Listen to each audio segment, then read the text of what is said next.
Friends, ఇప్పుడే అందరూ వార్త రికార్డు స్థాయిలో మెజారిటీతో గెలిచిన ఎంపీ అభ్యర్థులు అంటూ వార్తలు అయితే వినిపిస్తున్నాయండి. ఆ విషయాలు చెప్పడానికే వీడియో చేయడం జరుగుతుంది. చాలా మంది వీడియోస్ ఉన్నారు కానీ సబ్స్క్రైబ్ మర్చిపోతున్నారండి. దయచేసి ఛానల్ సబ్స్క్రైబ్ చేసుకుని బెల్ ఐకాన్ ఆల్ ట్యాప్ చేయండి. ఇటువంటి ఇంపార్టెంట్ ఇన్ఫర్మేషన్ మిస్ అవ్వకుండా మీకు ఫోన్ నోటిఫికేషన్ రూపంలో వస్తుందండి. చాలా మంది చూస్తున్నారని లైక్ చేయడం, దయచేసి లైక్ చేయండి.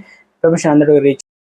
రాష్ట్రంలో లోక్సభ ఎన్నికల ఫలితాల్లో పలువురికి రికార్డు స్థాయిలో మెజారిటీ సాధించారు. అయితే 17 కాంగ్రెస్ స్థానాల్లో బీజేపీ 8 స్థానాలు గెలుపొందగా ఎంఐ తన సిట్టింగ్ స్థానానికి నిలుపుకుంది. నల్గొండ నుంచి కాంగ్రెస్ అభ్యర్థి కొందూరి రఘువీరారెడ్డి రాష్ట్రంలో అత్యధిక మెజారిటీతో విజయం సాధించారు. 5,59,905 మెజారిటీ వచ్చినట్టు ఎన్నికల సంఘం ప్రకటించారు. ఇక మహబూబ్ నగర్ నుంచి బీజేపీ అభ్యర్థి డి కరుణ 4,500 ఓట్లు అతి తక్కువ మెజారిటీతో గెలుపొందారు. ఉదయం 8 గంటలకు ప్రారంభమైన ఓట్ల లెక్కింపులో మహబూబ్ నగర్, మెదక్ స్థానాల లెక్కింపు అత్యంత ఉత్కంఠగా సాగింది. అయితే ఈ 2 స్థానాల్లో చివరి వరకు ఫలితం దోబుచ్చులాడింది. మెదక్ స్థానంలో మొదట్లో బీఆర్ఎస్, బీజేపీ అభ్యర్థుల మధ్య అతి తక్కువ ఓట్ల వ్యత్యాసంతో ఓట్ల లెక్కింపు సాగింది. మధ్యాహ్నం తర్వాత బీజేపీ అభ్యర్థి ఎక్కువ ఓట్లు రావడంతో ఆయన ముందు నిలిచారు. ఇక మహబూబ్ నగర్ స్థానం నుంచి బీజేపీ అభ్యర్థి మొదటి నుంచి అతి తక్కువ ఓట్ల మెజారిటీ కొనసాగారు. ఇక ప్రతి రౌండ్లోనూ బీజేపీ అభ్యర్థి 50 డీకే అరుణ స్వల్ప ఓట్ల ఆధిక్యంతో ప్రదర్శించారు.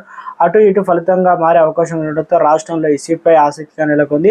చివరి వరకు ఇదే ఉత్కంఠ కొనసాగింది. చివరికి డీకే అరుణ స్వల్ప ఆధిక్యతతో గెలిచినట్లు ఎన్నికల సంఘం అయితే ప్రకటించింది.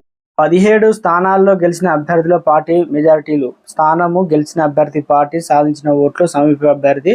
ఇక అదేవిధంగా మూడోసారి పార్టీ సాధించినటువంటి ఏదే పార్టీ ఇంకా మెజారిటీ.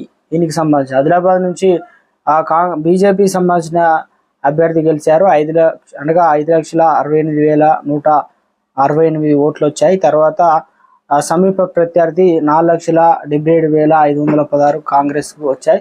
ఇక బీఆర్ఎస్కు 1,37,300 ఓట్లు వచ్చాయి. ఇక మెజారిటీ 90,600